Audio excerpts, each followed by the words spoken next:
आज मैं आपको सुनाने जा रही हूँ शनिवार को किए जाने वाले व्रत की कथा। पुराणों के अनुसार शनिदेव का एक नाम कृष्ण भी है। ये नाम स्वयं उन्हें भगवान श्री कृष्ण ने ही दिया था, क्योंकि वे भगवान श्री कृष्ण के परम भक्त थे। सकंद पुराण के काशी खंड में एक वृतांत आता है कि छाया पुत्र शनिदेव ने अपने पिता भगवान सूर्यदेव से एक प्रश्न किया कि हे पिता, मैं ऐसा पद प्राप्त करना चाहता हूँ जिसे आज तक किसी ने भी प्राप्त ना किया हो। हे पिता, आपके मंडल से मेरा मंडल 7 गुना बड़ा हो, मुझे आपसे अधिक 7 गुना शक्ति प्राप्त हो, मेरे वेग का कोई भी सामना ना कर पाए, चाहे वे देव हो, असुर हो, दानव हो या सिद्ध साधक ही क्यों ना हो। आपके लोक से मेरा लोक 7 गुना ऊंचा रहे। दूसरा वरदान मैं ये प्राप्त करना चाहता हूँ कि मुझे मेरे आराध्य देव भगवान श्री कृष्ण के प्रत्यक्ष दर्शन हो तथा मैं भक्ति, ज्ञान, विज्ञान से परिपूर्ण हो सकूं। शनिदेव की ये बात सुनकर भगवान सूर्य प्रसन्न तथा गदगद हुए और उन्होंने कहा, हे पुत्र, मैं भी यही चाहता हूँ कि तू मेरे से भी 7 गुना अधिक शक्ति वाला हो। मैं भी तुम्हारे प्रभाव को सहन ना कर सकूं। इसके लिए तुम्हें तप करना होगा। तप करने के लिए तुम्हें काशी जाना होगा। वहां जाकर भगवान शंकर का घनघोर तप करना होगा और शिवलिंग की स्थापना करो तथा भगवान शंकर से मनोवांछित फलों की प्राप्ति करो। शनिदेव ने पिता की आज्ञा के अनुसार वैसा ही किया। भगवान शंकर की घोर तपस्या की। इस तपस्या से उनका शरीर पूर्ण रूप से जल गया। शनि की भक्ति को देखकर भगवान शिव बहुत ही प्रसन्न हुए और उनसे वरदान मांगने के लिए कहा। शनिदेव ने वरदान के रूप में मांगा कि वे चाहते हैं कि उनकी पूजा अपने पिता से अधिक हो, जिससे सूर्य देव को अपने प्रकाश का अहंकार टूट जाए। भगवान शिव ने शनिदेव को वरदान दिया कि तुम नवग्रहों में श्रेष्ठ होगे और पृथ्वी लोक पर न्यायाधीश के रूप में तुम लोगों को कर्मों के अनुसार फल प्रदान करोगे। इसलिए आज भी भगवान शिव के वरदान के अनुसार भगवान शनिदेव को न्यायाधीश के रूप में पूजा जाता है और सभी ग्रहों में उनका स्थान बहुत ऊंचा है। मोक्ष देने वाले एकमात्र शनिदेव जी ही हैं। इसलिए आज के दिन जो भी मनुष्य इस व्रत को करता है या इस कथा का श्रवण करता है तो उन भक्तों पर शनिदेव के साथ साथ हनुमान जी की कृपा भी प्राप्त होती है, क्योंकि शनिदेव से परेशान मनुष्य इस दिन हनुमान जी की कथा को सुनने तथा भजन कीर्तन करने से उनकी सभी प्रकार के ग्रह बाधाएं साढ़े सती ढैया समाप्त हो जाती हैं और साथ ही साथ शनिदेव जी की कृपा से भक्तों के रोगों से मुक्ति मिलती है। धन पुत्र आदि व्यापार में तरक्की हो और बुरा समय समाप्त हो जाता है, ऐसा हमारे पुराणों में वर्णित है। हे शनिदेव महाराज, हे भगवान बजरंगबली, जो भी भक्तगण इस कथा को सुन रहे हैं तथा हुंकारा भर रहे हैं, उनको सुख, शांति, समृद्धि प्राप्त हो। हे प्रभु, अपने भक्तों का कल्याण करना। तो प्रिय भक्तगणों, आइए श्रवण करते हैं दुख दारिद्र्य को दूर करने वाले शनिदेव जी की कथा। किसी गांव में एक बहुत ही विद्वान ब्राह्मण रहता था। एक दिन रात्रि में उसने सपने में देखा कि एक नीला वस्त्र पहने हुए बहुत ही दिव्य पुरुष उसे कह रहा है कि हे ब्राह्मण देवता, मैं तुझे लगूंगा। अब देखिए, ये सपना उसे ब्राह्मण को रोज दिखाई देता। इससे वे परेशान हो गया और पतला होने लगा। उसका स्वास्थ्य बहुत ही गिरने लगा। एक दिन उसकी पत्नी ने कहा, देखिए जी, मैं आपको कितना अच्छे से खिलाती पिलाती हूँ, आपकी सेवा करती हूँ, मेवा मिश्री खिलाती हूँ, दूध मलाई खिलाती हूँ, अच्छा भोजन आहार पकाकर खिलाती हूँ, फिर भी आप इतने दुबले पतले क्यों होते जा रहे हैं? इसका क्या कारण है? प्रिय भक्तगणों, उस ब्राह्मण ने अपनी पत्नी से अपना सारा हाल बताया कि मेरे सपने में एक नीले कपड़े पहने हुए बहुत ही दिव्य पुरुष आते हैं और वे मुझसे कहते हैं, ब्राह्मण, हे ब्राह्मण देवता, मैं तुम्हें लगूंगा। अब यही सोचकर मुझे भूख प्यास नहीं लगती, मैं दुबला हो जा रहा हूँ।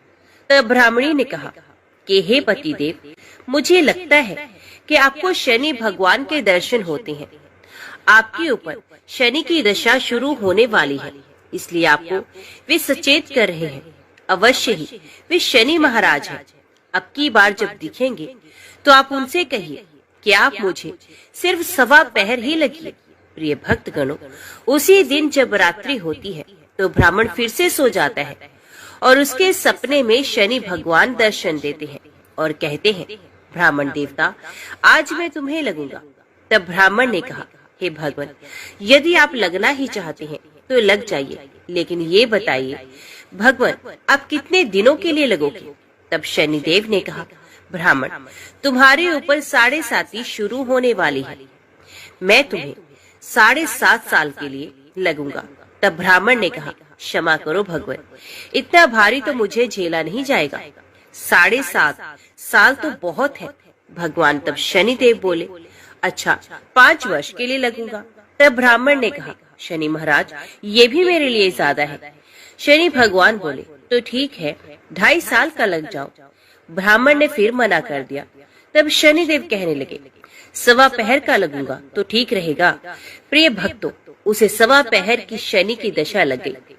ब्राह्मण ने नींद से उठते ही अपनी पत्नी से कहा, देखो, मेरे 1.25 पहर की शनि की दशा लगी है, सो मैं जंगल जाकर समय बिताऊं। तुम मेरे खाने पीने का सारा सामान बांध दो और मेरे पीछे किसी से लड़ना मत। घर में बैठी रहना, बच्चों को भी कहीं मत जाने देना और इस 1.25 पहर में किसी को गाली भी मत सुनाना। ऐसा कहकर ब्राह्मण देवता अपने घर से जंगल की ओर चल दिए। जंगल में ब्राह्मण एक पीपल के पेड़ के नीचे बैठ गया और हनुमान जी का पाठ करने लगा। 1 पहर बीत गया तो ब्राह्मण ने सोचा, बाकी का समय तो रास्ते में ही बीत जाएगा। सो वे वहां से चल दिया और रास्ते में चलते हुए उसे एक सब्जी मंडी दिखाई दी। उसने सब्जी मंडी में से एक बड़ा सा कद्दू खरीद लिया। कद्दू खरीद के अपने चादर में लपेट करके वहां से चल देता है। तभी रास्ते में शनि महाराज एक साधु का भेष बनाकर उसके पास आते हैं और कहते हैं, तुम्हारी चादर में क्या है? ब्राह्मण ने कहा, साधु महाराज, मेरे इस चादर में तो कद्दू है। साधु ने कहा, अच्छा कद्दू है तो दिखाओ। जब ब्राह्मण ने अपनी चादर को दिखाया तो आश्चर्यचकित रह गया, क्योंकि उसमें तो उस राज्य के राजा के बेटे का कटा हुआ सर था। ये देखते ही साधु महाराज, जो कि शनिदेव थे, उस ब्राह्मण को लेकर राज दरबार में पहुंच गए और राजा से कहने लगे, महाराज, ये देखिए, ये दुष्ट दुराचारी आपके पुत्र की हत्या करके उसके सर को काट के अपनी चादर में लेकर घूम रहा था, इसे आप दंड दीजिए। प्रिय भक्तगणों, राजा ने जब सुना कि उस ब्राह्मण ने उसके पुत्र को मार दिया है, राजकुमार की हत्या कर दी है, तब राजा बहुत ही क्रोधित हुआ। उसने कहा, मुझे मत दिखाओ, मुझे ये सब देखा नहीं जाएगा। ये सैनिकों, तुम इसे तुरंत ले जाओ और इसे सूली पर चढ़ा दो। जब नगर में ये समाचार फैला कि राजा के पुत्र का सर कट चुका है, एक ब्राह्मण ने उसकी हत्या कर दी है, तो नगर में हाहाकार मच गया और उस ब्राह्मण को सैनिक सूली पर चढ़ाने के लिए ले गए। जब फांसी पर चढ़ाने वाले थे, तब जैसा कि नियम होता है, मरने वाले से उसके अंतिम इच्छा को पूछा जाता है, तो सैनिकों ने भी ब्राह्मण की अंतिम इच्छा को पूछा। सैनिकों ने कहा, हे ब्राह्मण देवता, बताओ तुम्हारी अंतिम इच्छा क्या है? प्रिय भक्तगणों, ब्राह्मण ने सोचा कि यदि किसी प्रकार कुछ समय तक के लिए फांसी रुक जाए तो शनि की दशा का 1.25 पहर पूरा हो जाएगा। ये सोचकर उसने कहा, भाई, मैं बचपन से ही नित्य बालाजी की कथा कहता सुनता आया हूँ। आज मरने से पहले अंतिम बार कथा कह लेने दो। अब क्या था, फांसी देने वाले सैनिकों ने उसकी आखिरी इच्छा पूर्ण होने तक फांसी रोक दी। कहानी कहते कहते 1.25 पहर पूरा हो गया। शनि की दशा खत्म हो गई। अब इधर देखिए, राजा का जो पुत्र था राजकुमार, वे जंगल से शिकार खेलकर वापस राजमहल में आ गया। राजमहल में राजकुमार को देखते ही राजा बहुत ही खुश हुआ, लेकिन मन ही मन उसे डर भी लगा। यदि उस निर्दोष ब्राह्मण को फांसी चढ़ा दिया गया तो ब्राह्मण हत्या का दोष लग जाएगा। अब क्या था, राजा ने 2 घुड़सवार को जल्दी से फांसी घर की तरफ दौड़ाया और ब्राह्मण को आदर सहित दरबार में आने का हुक्म दिया। ब्राह्मण राज दरबार में उपस्थित हुआ तो राजा ने क्षमा याचना मांगते हुए कहा, आपके बगल में जो चादर उसे खोल के दिखाओ। राजा की आज्ञा के अनुसार ब्राह्मण ने चादर खोली तो उसमें कद्दू था। राजा ने ब्राह्मण को बहुत सा धन दिया और पूछा, हे ब्राह्मण देवता, मुझे ये समझ में नहीं आया, इस सब के पीछे क्या रहस्य है? ये सब क्यों हुआ? आखिर ये सब था क्या? तब ब्राह्मण ने कहा, हे महाराज, मुझे 1.25 पहर के लिए शनि की दशा लगी थी, इसलिए ये सब कुछ हुआ। राजा ने कहा, हे ब्राह्मण, शनि की दशा किस प्रकार टल सकती है? ब्राह्मण ने कहा, हे राजन, यदि राजा या सेठ को ये दशा लगती है तो काला हाथी या काला घोड़ा दान करना चाहिए। गरीब को शनि की दशा लगती है तो पीपल की पूजा करे और बोले, साचा शनिचर कहिए, जाके पाओ सदा ही पढ़िए। शनि की कहानी सुने, तिल तेल और काला उर्द आदि का दान करे। काले कुत्ते को तेल चुपड़ी रोटी खिलाए तो शनि की दशा उतर जाएगी। अब देखिए, राजा ने उस ब्राह्मण को कद्दू वापस कर दिया। अब घर आकर ब्राह्मण ने कद्दू अपनी पत्नी को दे दिया। जब उसकी पत्नी ने सब्जी बनाने के लिए उस कद्दू को काटा तो उसके बीजों की जगह हीरे मोती निकलने लगे। ब्राह्मणी ने पूछा, हे पति देव, ये सब क्या है? इसमें से तो हीरे मोती कैसे निकल रहे हैं? इसे कहाँ से लाए हो? तब ब्राह्मण ने कहा, हे प्रिय, जब शनि की दशा लगी थी तो ये कद्दू राजकुमार का सर बन गया था। जब दशा उतरी है तो शनि जी ने कैसे निहाल कर दिया, हमें मालामाल कर दिया। हे शनि देवता, जैसे ब्राह्मण को शनि की दशा लगी वैसे किसी को शनि की दशा ना लगे। जैसे ब्राह्मण को धन दौलत मिला वैसे सबको धन दौलत मिले, तथा कहानी कहते सुनते हुंकार भरते सबको मिले। सूर्यदेव के पुत्र भगवान शनिदेव को न्याय और कर्मों का देवता माना जाता है।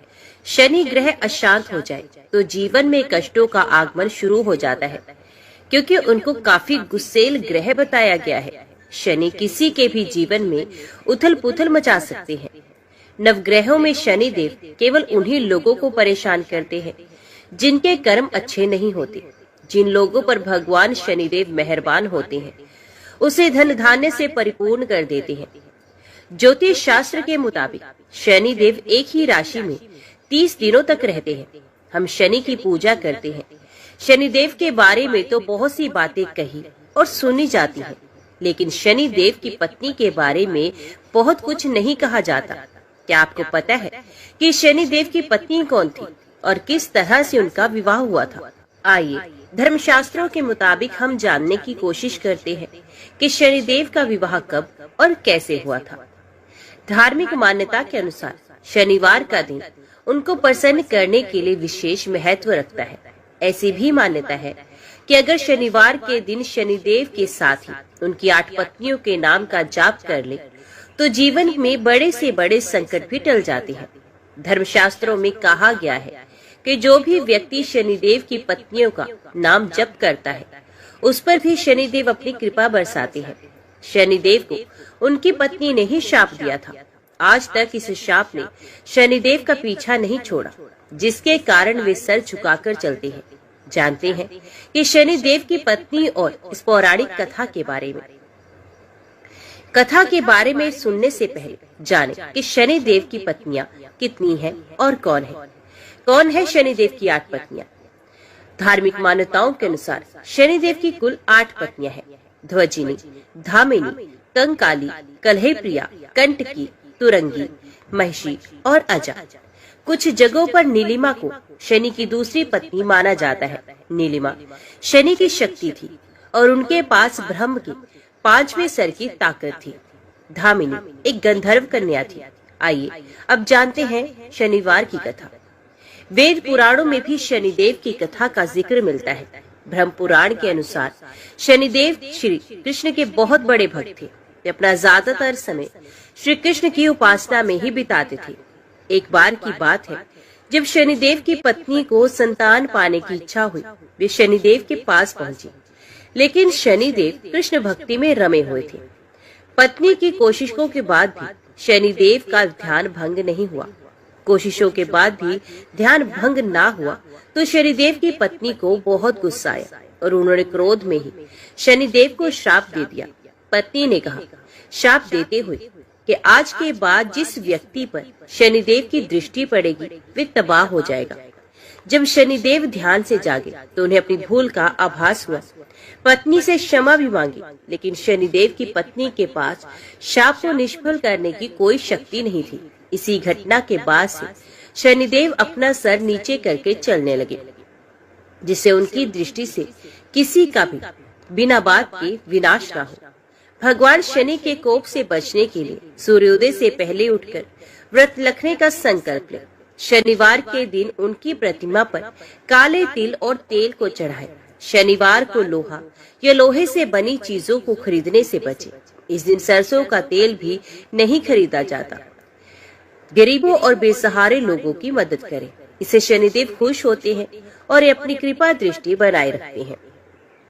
पुराणों में बताया गया है कि शनि की गति मंद यानी कि धीमी होती है, लेकिन कम ही लोग ये जानते होंगे कि ऐसा क्यों होता है। आखिर क्यों शनि मंद गति से चलते हैं? इसके बारे में भी हमारे ग्रंथों में एक कथा का वर्णन है, जो कि इस प्रकार है। पुराणों के अनुसार भगवान शंकर ने अपने परम भक्त दधीचि मुनि के यहाँ पुत्र के रूप में जन्म लिया। भगवान ब्रह्मा ने इनका नाम पिपलाद रखा, लेकिन जन्म से पहले ही इनके पिता दधीचि मुनि की मृत्यु हो गई। युवा होने पर जब पिपलाद ने देवताओं से अपने पिता की मृत्यु का कारण पूछा, तो उन्होंने शनिदेव की कुदृष्टि को इसका कारण बताया। पिपलाद ये सुनकर बड़े क्रोधित हुए और उन्होंने शनिदेव के ऊपर अपने ब्रह्मदंड का प्रहार कर दिया। शनिदेव ब्रह्मदंड का प्रहार ना सह सके, इसलिए वे उससे डरकर भागने लगे। तीनों लोगों की परिक्रमा करने के बाद भी ब्रह्मदंड ने शनिदेव का पीछा नहीं छोड़ा और उनके पैर पर आकर लगा। ब्रह्मदंड पैर पर लगने से शनिदेव लंगड़े हो गए। तब देवताओं ने पिपलाद मुनि से शनिदेव के लिए क्षमा की याचना की। देवताओं ने कहा, शनिदेव तो न्यायाधीश हैं और वे तो अपने कर्तव्यों का ही पालन करते हैं। देवताओं के आग्रह करने पर पिपलाद मुनि से शनिदेव को क्षमा मिल गई और वचन मिला कि शनि जन्म से लेकर 16 साल तक की आयु तक के शिव भक्तों को कष्ट नहीं देंगे। यदि ऐसा हुआ तो शनिदेव भस्म हो जाएंगे। तभी से पिपलाद मुनि का स्मरण करने मात्र से शनि की पीड़ा दूर हो जाती है। अभी हम जानते हैं कि शनिदेव महाराज को नवग्रहों में सबसे ऊंचा स्थान कैसे प्राप्त हुआ। एक बार सभी ग्रहों में सर्वश्रेष्ठ होने को लेकर विवाद मच गया। जब समस्या का हल नहीं निकला तो सूर्य, चंद्र, मंगल, बुध, गुरु, शुक्र, शनि, राहु और केतु इंद्रदेव के पास गए। इंद्रदेव भी इसका निर्णय नहीं कर पाए। फिर सभी ग्रह इंद्रदेव के कहने पर पृथ्वी पर न्यायप्रिय राजा विक्रमादित्य के पास पहुंच गए। राजा विक्रमादित्य के पास पहुंचकर सभी ग्रहों ने अपने आने का कारण बताया। राजा विक्रमादित्य ने काफी सोच विचार के बाद 9 धातु स्वर्ण, रजत, कांसा, पीतल, सीसा, रांगा, जस्ता, अभ्रक और लोह से सिंहासन बनवाए। धातुओं के गुणों के अनुसार उन्हें कर्म अनुसार रखवा दिया गया। फिर ग्रहों से अपने अपने सिंहासन पर बैठने को कहा और बोले कि जो सबसे पहले बैठेगा वही श्रेष्ठ होगा। राजा विक्रमादित्य के निर्णय को सुनकर शनिदेव क्रोधित हो गए, क्योंकि उनका आसन लोहा सबसे आखिर में रखा हुआ था। स्वयं को सबसे छोटा जानकर वे नाराज हो गए। शनिदेव ने चेतावनी के अंदाज में कहा कि राजा, आपने मेरा अपमान किया है, आप मेरी शक्तियों से परिचित नहीं हैं। शनि की महादशा में व्यक्ति का सर्वनाश हो जाता है। शनिदेव क्रोध में राजा की सभा में से चले गए। लेकिन कुछ दिन बाद राजा विक्रमादित्य पर शनि की दशा शुरू हो गई। शनिदेव घोड़ों का व्यापारी बनकर उनके राज्य में आए। राजा विक्रमादित्य उनके घोड़े खरीदने का आदेश देने लगे। एक बार राजा विक्रमादित्य उनमें से एक घोड़े पर सवारी कर रहे थे, तो वो घोड़ा उन्हें जंगल में ले गया और गायब हो गया। भूखे प्यासे राजा को एक चरवाहे ने पानी पिलाया, तो राजा ने उसे अंगूठी दे दी और राज्य में जाने का रास्ता पूछा। नगर में आकर राजा विक्रमादित्य एक सेठ के यहाँ आराम कर रहे थे। राजा के कुछ देर वहाँ बैठने पर सेठ की बहुत कमाई हुई। उसने उन्हें भाग्यवान व्यक्ति समझा और अपने घर पर रख लिया। सेठ के घर में सोने का हार खूंटी पर टंगा था। सेठ घर से बाहर गया तो एक आश्चर्यजनक घटना घटी। अचानक ही हार गायब हो गया। सेठ ने राजा पर चोरी का इल्जाम लगा दिया और नगरी के राजा ने राजा विक्रमादित्य के हाथ पैर कटवा दिए। एक तेली को राजा विक्रमादित्य की दशा पर दया आ गई। इसके बाद राजा विक्रमादित्य पर शनि की महादशा खत्म हो गई। वर्षा ऋतु में वे मल्हार गा रहे थे। उस राज्य की राजकुमारी मनभावनी ने राजा के मेघ मल्हार सुनकर मोहित हो गई और उसे विवाह करने की जिद करने लगी। राज्य के राजा ने बेटी के विवाह राजा विक्रमादित्य से करवा दिया। वे दोनों तेली के घर में रहने लगे। एक रात शनिदेव ने राजा विक्रमादित्य को स्वप्न में दर्शन दिए और कहा कि तुमने मुझे सबसे छोटा होने का प्रमाण दिया था, देख लिया। तब राजा विक्रमादित्य ने शनिदेव से क्षमा मांगी और कहा कि उनके जैसा दुख किसी को न दे। शनिदेव ने कहा कि जो उनकी कथा का श्रवण करेगा और व्रत को रखेगा, उसे शनि की दशा में कोई दुख नहीं होगा। शनिदेव ने राजा विक्रमादित्य के हाथ और पैर वापस कर दिए। शनिदेव के चमत्कार से सेठ का हार भी वापस अपनी जगह पर लौट आया। सेठ की सारी बात पता चली तो उसने अपनी बेटी श्रीकंवरी का विवाह भी राजा विक्रमादित्य से ही कर दिया। राजा विक्रमादित्य अपनी 2 पत्नियों मनभावनी एवं श्रीकंवरी के साथ अपने राज्य पर लौट आए। राजा विक्रमादित्य पूरे राज्य में घोषणा की कि शनिदेव ही सब ग्रहों में सर्वश्रेष्ठ है। शनिवार को शनिदेव की पूजा, कथा और व्रत करने वालों पर वे प्रसन्न होते हैं।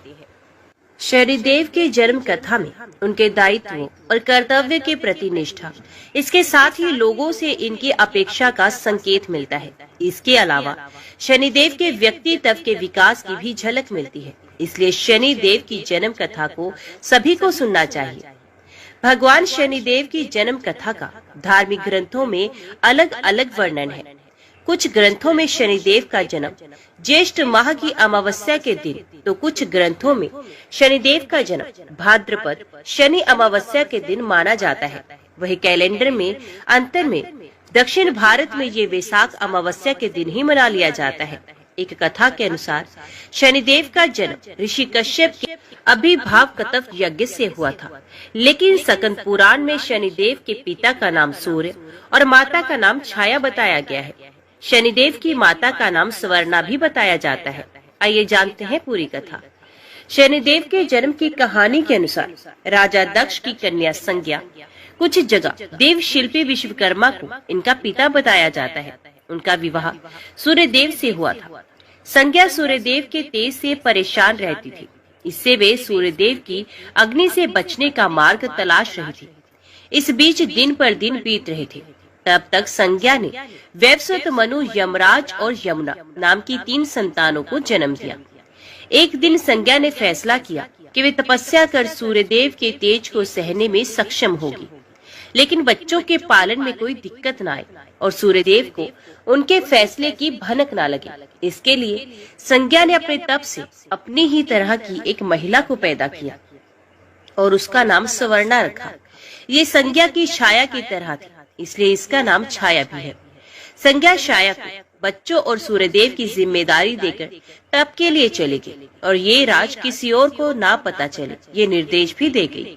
स्वर्णा के संज्ञा की छाया होने से सूर्यदेव के तेज से परेशानी नहीं होती थी। इस बीच स्वर्णा ने भी सूर्यदेव की 3 संतानें मनु, शनिदेव, भद्रा को जन्म दिया। कहा जाता है जब शनिदेव छाया के गर्भ में थे तो छाया भगवान शिव का कठोर तप कर रही थी। भूख, प्यास, धूप, गर्मी सहने के कारण उसका प्रभाव छाया के गर्भ में पल रही संतान यानी कि शनिदेव पर भी पड़ा। इसके कारण शनिदेव का जन्म हुआ तो उनका रंग काला था। ये रंग देखकर सूर्यदेव को लगा ये तो उनका पुत्र है ही नहीं। उन्होंने छाया पर संदेह करते हुए उन्हें अपमानित किया। माँ के तप की शक्ति शनिदेव में आ गई थी। माँ का अपमान देखकर उन्होंने क्रोधित होकर पिता सूर्यदेव को देखा तो सूर्यदेव काले पड़ गए और उनको कुष्ठ रोग हो गया। अपनी ये दशा देखकर घबराए हुए सूर्यदेव भगवान शिव की शरण में पहुँचे। तब भगवान शिव ने सूर्यदेव को उनकी गलती का एहसास कराया। सूर्यदेव को अपने किए का पश्चाताप हुआ। उन्होंने क्षमा मांगी, तब कही उन्हें फिर से अपनी असली रूप वापस मिला। लेकिन इस घटना के चलते पिता और पुत्र का संबंध हमेशा के लिए खराब हो गया। यूं तो हनुमान जी की कई महान कथाएं हैं, लेकिन हम आपको यहाँ बताने जा रहे हैं हनुमान जी और शनिदेव से जुड़ी हुई कुछ कथाएं। भगवान शनि खुद को बहुत शक्तिशाली मानते थे और उन्हें इस बात का घमंड भी हो गया था। लेकिन जब हनुमान जी से ऐसा हुआ उनका सामना, तो वहाँ क्या हुआ, चलिए जानते हैं इन कथाओं के जरिए। कहते हैं कि बचपन में शनिदेव अपने माता पिता से रूठकर घर से भाग जाते हैं और अपनी शक्ति के बल पर लोगों को परेशान करने लगते हैं। इस तरह शनिदेव एक गांव में इसलिए आग लगा देते हैं क्योंकि उस गांव के लोग उन्हें पानी नहीं पीने देते।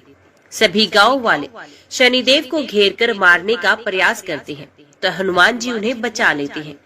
लेकिन शनिदेव इस एहसान को नहीं मानते और हनुमान जी से कहते हैं कि तुम्हें मेरे रास्ते में नहीं आना चाहिए था। हनुमान जी कहते हैं अब तुम सीधे अपने पिता के पास जाओ। लेकिन शनिदेव उनसे वाद विवाद करने लगते हैं। फिर दोनों में गदा युद्ध होता है। तब हनुमान जी उन्हें अपनी पूंछ पे लपेटकर उनके पिता के पास ले जाकर छोड़ देते हैं। शनिदेव ने हनुमान जी के बल और पराक्रम की प्रशंसा तो सुनी, वे उनसे युद्ध करने के लिए निकल पड़े। लेकिन उस समय हनुमान जी अपने प्रभु श्री राम की भक्ति में लीन थे। तभी अपने बल के घमंड में चूर शनिदेव आ पहुँचे और उन्होंने हनुमान जी की राम भक्ति में विघन डाला और उन्हें युद्ध के लिए ललकार दिया। इसके बाद मजबूर होकर हनुमान जी को उनसे युद्ध करना पड़ा और फिर उन्होंने शनिदेव को अपनी पूंछ में बांध लिया और राम भक्ति में लीन हो गए। शनिदेव ने बहुत प्रार्थना की, तब उन्होंने शनिदेव को मुक्त किया और फिर घायल शनिदेव को देखकर हनुमान जी को दया आ गई, तो उन्होंने पीड़ा से मुक्त करने के लिए उनके घाव के लिए सरसों का तेल लिया, जिसे लगाकर शनिदेव को आराम मिला। दूसरी कथा के मुताबिक एक बार अहंकारी लंकापति रावण ने शनिदेव को कैद कर लिया और उन्हें लंका में एक जेल में डाल दिया। जब तक हनुमान जी लंका नहीं पहुँचे तब तक शनिदेव उसी कैद में पड़े रहे। जब हनुमान सीता मैया की खोज में लंका में आए, तब माँ जानकी को खोजते खोजते उन्हें भगवान शनिदेव जेल में कैद मिले। हनुमान जी ने तब शनि भगवान को कैद से मुक्त करवाया। मुक्ति के बाद उन्होंने हनुमान जी का धन्यवाद किया और उनके भक्तों पर विशेष कृपा बनाए रखने का वचन दिया। एक दूसरी कथा के अनुसार गुजरात के भावनगर में स्थित सारंगपुर गांव में कष्ट भंजन हनुमान मंदिर अकेला ऐसा मंदिर है जहां बजरंग बली के पैर के नीचे शनिदेव बैठे हैं। खास बात तो ये है कि यहाँ शनिदेव नारी रूप में विराजे हैं। यहाँ की कथा के अनुसार एक बार शनिदेव का धरती पर कोप इतना बड़ा कि सभी परेशान होने लगे। तब लोगों ने हनुमान जी की शरण ली। सभी ने हनुमान जी से प्रार्थना की कि हे प्रभु, हमें बचा लीजिए। हनुमान जी को जब ये ज्ञात हुआ कि शनि उनके भक्तों को परेशान कर रहे हैं, तो वे क्रोधित हो गए। क्रोध में उन्होंने अपनी गदा उठाई और गदा लेकर शनिदेव को खोजने लगे। शनिदेव को जब इस बात का पता चला तो वे घबरा गए और समझ गए कि अब तो मुझे कोई नहीं बचा सकता। उन्हें छुपने का कोई उपाय समझ में नहीं आया, तो उनसे बचने के लिए शनिदेव ने तुरंत ही स्त्री का रूप धारण कर लिया। शनिदेव जानते थे हनुमान ब्रह्मचारी है और वो कभी किसी स्त्री पर हाथ नहीं उठा सकते, इसलिए वे स्त्री रूप धारण करके उनके चरणों में बैठ गए और हनुमान जी के समक्ष क्षमा याचना करने लगे। हनुमान जी नारी रूप शनि पर हाथ नहीं उठाते थे, इसलिए उन्होंने शनिदेव को क्षमा कर दिया। तभी से वे वहाँ उनके चरणों में बैठे हैं। मान्यता के अनुसार एक बार शनिदेव हनुमान जी के पास आते हैं और कहते हैं कि मैं आपको सावधान करने आया हूँ कि कृष्ण लीला के समापन के बाद कलयुग का प्रारंभ हो चुका है।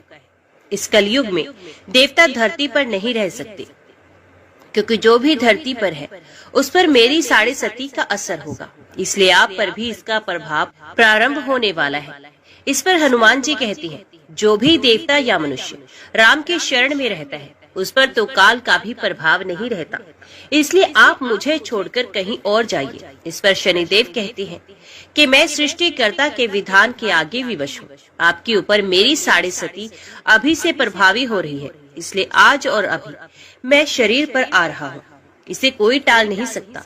तब हनुमान जी कहते हैं, ठीक है, आ जाइए, परंतु ये बताइए कि मेरे शरीर पर कहाँ आ रहे हैं। तो इस पर शनिदेव बड़े गर्व से कहते हैं कि 2.5 साल आपके सर पर बैठकर आपकी बुद्धि को विचलित करूंगा, अगले 2.5 साल पेट में रहकर आपके शरीर को अस्वस्थ करूंगा और अंतिम 2.5 साल पैर पर रहकर आपको भटकाता रहूंगा। इतना कहकर शनिदेव हनुमान जी के माथे पर बैठ गए। माथे पर बैठते ही हनुमान जी को खुजली आई, तो उन्होंने एक पर्वत उठाकर अपने माथे पर रख लिया। तब उस पर्वत से दबकर घबरा गए शनिदेव और बोले, ये क्या कर रहे हो आप? ये सुनकर हनुमान जी ने कहा, क्या आप अपना काम कीजिए, मुझे मेरा काम करने दीजिए। मैं अपने स्वभाव से विवश हूँ, मैं इसी प्रकार खुजली मिटाता हूँ। ऐसा कहकर हनुमान जी एक और पर्वत अपने सर पर रख लेते हैं, जिससे शनिदेव और दब जाते हैं और हैरान परेशान होकर कहते हैं, आप इन पर्वतों को उतारिए, मैं समझौता करने के लिए तैयार हूँ। हनुमान जी कुछ नहीं सुनते और तीसरा बड़ा पर्वत उठाकर अपने सर पर रख देते हैं।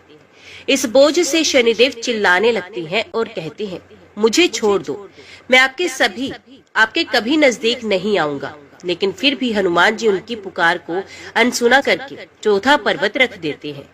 तब शनिदेव त्राहिमाम करते हुए हनुमान जी से प्रार्थना करते हैं, मैं आप तो क्या, आपके भक्तों के भी समीप कभी नहीं आऊंगा, कृपया करके मुझे छोड़ दीजिए। ये सुनकर हनुमान जी शनिदेव को पीड़ा से मुक्त कर देते हैं। आइए अब श्रवण करते हैं भगवान शनिदेव और भगवान शिव की कथा। एक बार स्वयं महादेव शनिदेव की वक्र दृष्टि की चपेट में आ गए थे और उसके बाद जो हुआ वो हैरान कर देने वाला किस्सा था। दरअसल हुआ ये था कि एक बार शनिदेव भगवान शिव के दर्शन के लिए उनके निवास स्थान कैलाश पहुँचे। वहाँ शनिदेव ने भगवान शिव के दर्शन किए, उन्हें प्रणाम किया और उन्हें बताया कि अगले दिन शनिवार के दिन शनिदेव की दृष्टि उनकी राशि पर पड़ने वाली है।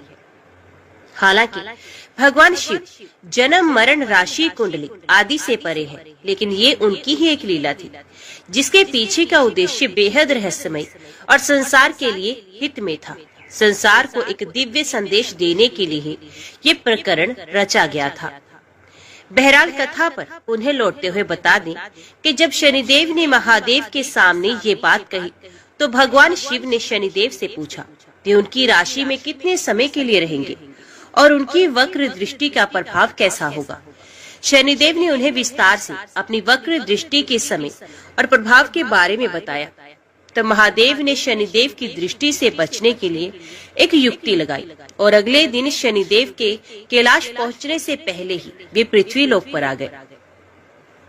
पृथ्वी लोक पर शनिदेव उन्हें खोजते हुए ना आ जाएं, इसलिए भगवान शिव ने हाथी का रूप धर लिया और वक्र दृष्टि के समय तक पृथ्वी पर उसी रूप में छिपे रहे। वक्र दृष्टि का समय पूर्ण हुआ तो भगवान शिव कैलाश की ओर लौट चले। जैसे ही भगवान शिव कैलाश पर आए, उन्हें वहां शनिदेव पूर्व से ही उपस्थित मिले। भगवान शिव ने शनिदेव को देखते ही उनकी दृष्टि से बचने की बात कह डाली। उन्होंने बोला कि शनिदेव, मैं तो आपकी दृष्टि से आसानी से ही बच गया। तब शनिदेव ने महादेव को बताया कि उनकी दृष्टि के प्रभाव से महादेव को देव योनि से पशु योनि में हाथी के रूप में परिवर्तित होना पड़ा है और कैलाश छोड़कर धरती पर छुपना पड़ा। ये सुनकर भगवान शिव मुस्कुराए और शनिदेव को अपना आशीर्वाद दिया। इस लीला को रचने के पीछे का उद्देश्य ये था कि शनिदेव की दृष्टि से कोई नहीं बच सकता, चाहे वे भगवान शिव ही क्यों ना हो। और दूसरा ये कि अपने कर्म से या अपने दायित्व से कभी भी पीछे नहीं हटना चाहिए। तो इस कारण से शनिदेव ने भगवान शिव पर डाली थी अपनी वक्र दृष्टि। अभी श्रवण कीजिए हनुमान जी की कथा। प्राचीन समय की बात है, किसी नगर में एक ब्राह्मण दंपति रहते थे। उनके कोई संतान ना होने के कारण वे बेहद दुखी थे। हर मंगलवार ब्राह्मण वन में हनुमान जी की पूजा करने के लिए जाता था। वे पूजा करके बजरंग बली से एक पुत्र की कामना करता था। उसकी पत्नी भी पुत्र की प्राप्ति के लिए मंगलवार का व्रत करती थी। वे मंगलवार के दिन व्रत के अंत में हनुमान जी को भोग लगाकर ही भोजन करती थी।